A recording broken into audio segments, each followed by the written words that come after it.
할렐루야, 반갑습니다. 광야의 소리입니다. 우리 이재철 목사님 새신자반 강의안 계속해서 읽고 함께 은혜를 나누도록 하겠습니다. 제 7번째 주제입니다. 교회입니다. 교회. 교회란 무엇인가? 자, 그 부분을 함께 읽고 은혜를 나누도록 하겠습니다. 바로 시작합니다. 교회란 교회의 정의. 일반적으로 교회하면 사람들은 종탑과 더불어 잘 지어진 건물을 연상한다. 그러나 그것은 예배당이지 교회가 아니다. 예수님께서는 이 땅에 계시는 동안 예배당을 세우기 위해 단 한 장의 벽돌도 쌓으신 적이 없다. 교회는 건물이 아니다. 예배당을 집으로 비유한다면 교회는 가정이다. 집과 가정은 같은 말이 아니다. 어떤 사람들은 교회를 제도로 생각할 수 있다. 그러나 교회 내에 제도가 존재한다고 해서 제도 그 자체가 교회인 것도 아니다. 예수님께서는 그 어떤 제도도 세우신 적이 없다. 그렇다면 교회란 무엇인가? 교회는 사람들의 모임이다. 우리말로 교회라 번역된 헬라어 에클레시아 자체가 부르심을 입은 사람이란 의미다. 그래서 사도 바울은 교회를 다음과 같이 정의하였다.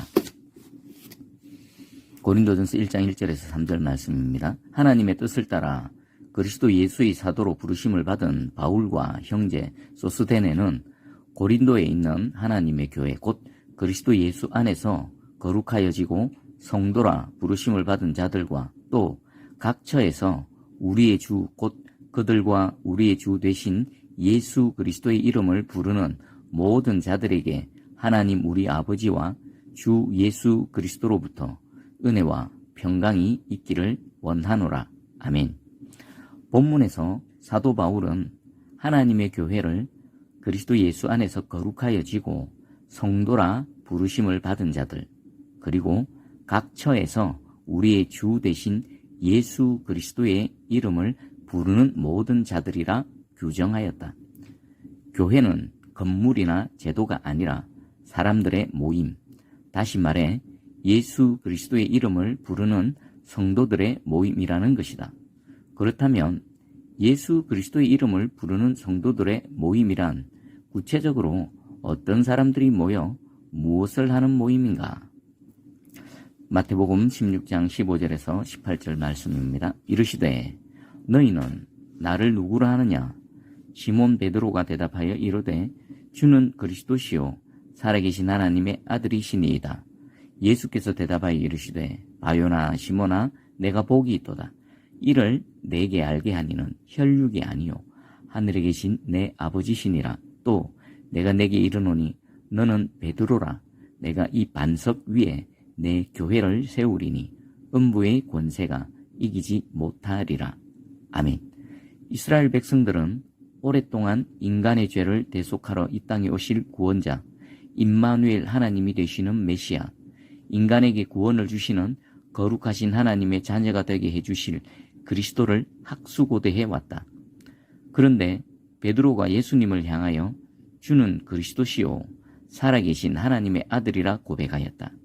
이 땅에 오신 예수님 당신이 바로 우리가 그토록 대망하던 구원자이심을 믿는다는 고백이었다. 이 고백을 들으신 주님께서는 마치 반석과도 같은 베드로의 그 신앙 고백 위에 주님의 교회를 세우실 것을 천명하셨다.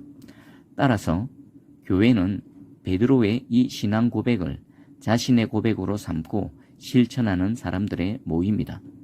교회의 주인은 목사, 장로, 집사 혹은 교황, 추기경, 주교, 신부와 같은 사람이 아니다. 주님께서는 분명히 반석과도 같은 베드로의 신앙 고백 위에 내 교회, 즉 주님의 교회를 세우신다고 말씀하셨다. 교회의 주인은 주님이시고 이 땅 위에 있는 모든 교회는 주님의 교회다. 그러므로 교회는 예수 그리스도를 주인으로 모시고 그 주님을 경배하며 그분의 뜻을 이 땅 위에 이루어가는 사람들의 모임이다. 다시 정리하면 교회는 구주이신 예수 그리스도의 믿음으로 구원받아 그분을 자기 인생의 주인으로 경배하며 그분의 사랑과 뜻을 이 땅 위에 자신의 삶으로 심어가는 사람들의 모임이다. 아멘. 교회는 건물이 아니다. 교회는 제도도 아니다. 교회는 사람들이다. 그러므로 교회가 타락했다면 그것은 건물이나 제도가 썩었다는 말이 아니라 교회인 우리 자신이 부패했다는 의미이다.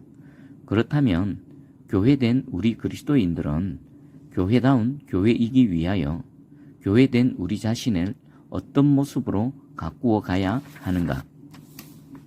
다음은 교회의 특성입니다.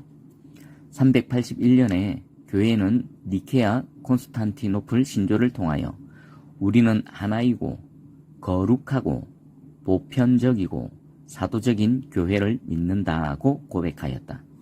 오늘도 유효한 이 고백 속에서 교회된 우리를 어떤 모습으로 가꾸어 가야 하는지 그 해답을 찾을 수 있다. 첫째, 교회는 하나여야 한다. 교회가 하나여야 하는 이유는 너무나 당연하게도 교회가 믿는 주님이 한 분이시기 때문이다. 에베소서 4장 3절에서 6절 말씀입니다. 평안에 매는 줄로 성령이 하나 되게 하신 것을 힘써 지키라. 몸이 하나요 성령도 한 분이시니 이와 같이 너희가 부르심의 한 소망 안에서 부르심을 받았느니라. 주도 한 분이시요 믿음도 하나요 세례도 하나요 하나님도 한 분이시니 곧 만유의 아버지시라. 만유 위에 계시고 만유를 통일하시고 만유 가운데 계시도다. 아멘. 따라서 교회가 하나 되지 않는다면 그것은 잘못된 일이다.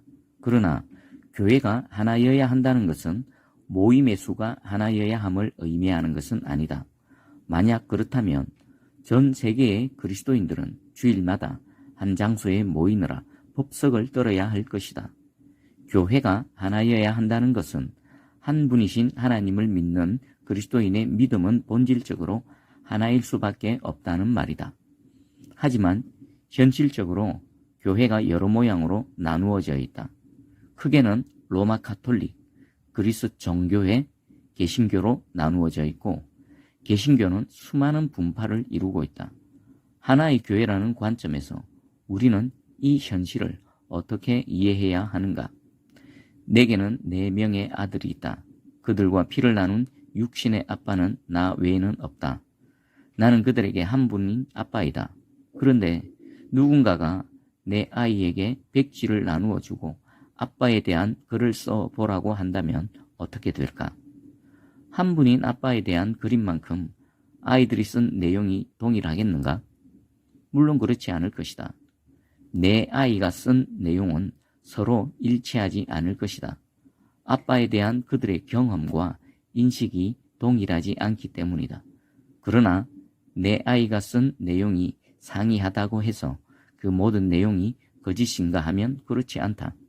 그 아이들이 쓴 글은 모두 한 분인 아빠에 대한 그들 나름대로의 진실을 담고 있다.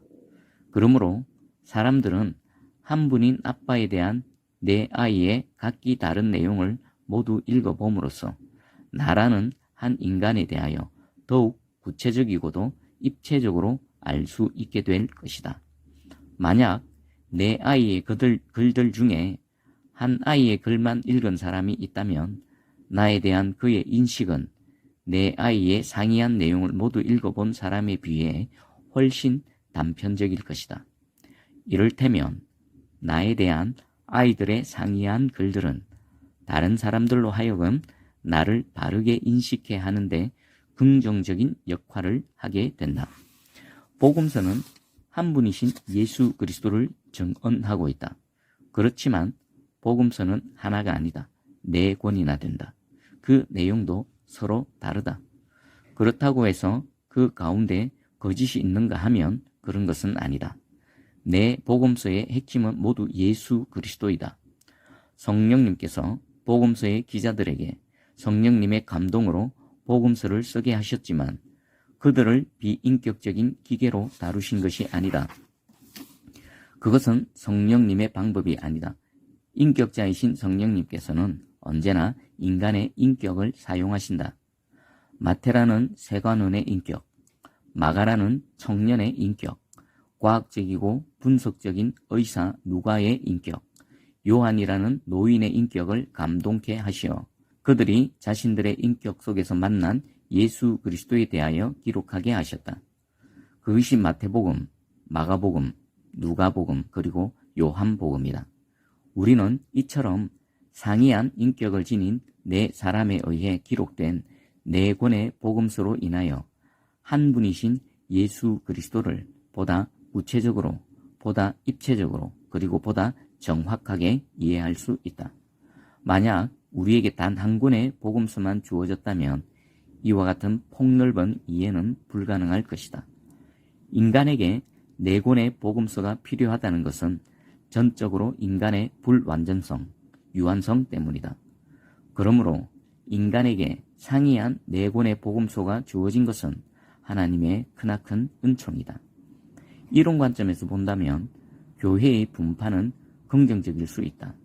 유한한 인간이 하나의 교파가 지닌 시각만으로 온전하신 주님을 온전히 알 수 있다고 생각한다면 그것은 인간의 자만이요 교만이다. 실제로 동일한 그리스도인이 장로교회나 감리교회, 성결교회나 순복음교회의 예배 시간에 체험하는 은혜는 동일하지 않다. 또 가톨릭 교회의 예배에서 받는 느낌은 개신교회와는 전혀 다르다. 이런 관점에서 네 개의 복음서가 주님을 바르게 이해하는데 절대적이듯이 교회의 분파는 긍정적인 의미를 지닐 수 있다. 그러나 교회의 분파가 긍정적인 의미만을 지니기 위해서는 반드시 지켜져야 할 원칙이 있다. 다른 교파에 대해 철저하게 열려 있어야 한다는 것이다.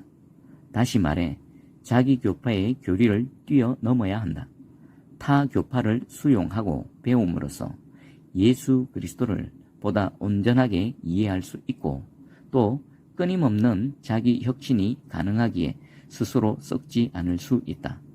그러므로 어떤 교파든 자기 교리를 절대시하지 말아야 한다. 교리는 진리가 아니라 진리에 대한 인간의 고백에 불과하기 때문이다. 그러나 불행한 것은 분파된 교회의 현실이 전혀 긍정적이지 않다는 사실이다. 대개 교파 사이에는 높은 벽이 존재하고 있으며 교리는 서로 배타적이다. 이것은 마치 내가 선택한 하나의 복음서만 옳고 나머지는 폐기되어야 한다고 주장하는 것처럼 어리석은 일이다. 그런데도 그토록 어리석은 일이 그치지 않는 것은 교회의 분파가 주님에 대한 사랑이 아니라 철저하게 인간의 공명심과 이해득실에 기인하기 때문이다. 그 명분이 무엇이든 인간의 욕심에 기인하여 교회를 분열시키는 것은 명백한 죄악이다. 교회된 그리스도인들은 그대와 나는 그리스도 안에서 본질적으로 하나여야 하기 때문이다. 아멘. 자, 오늘은 여기까지 읽도록 하겠습니다. 다음 내용은 계속해서 다음 시간에 읽어드리겠습니다. 오늘도 들어주셔서 감사합니다.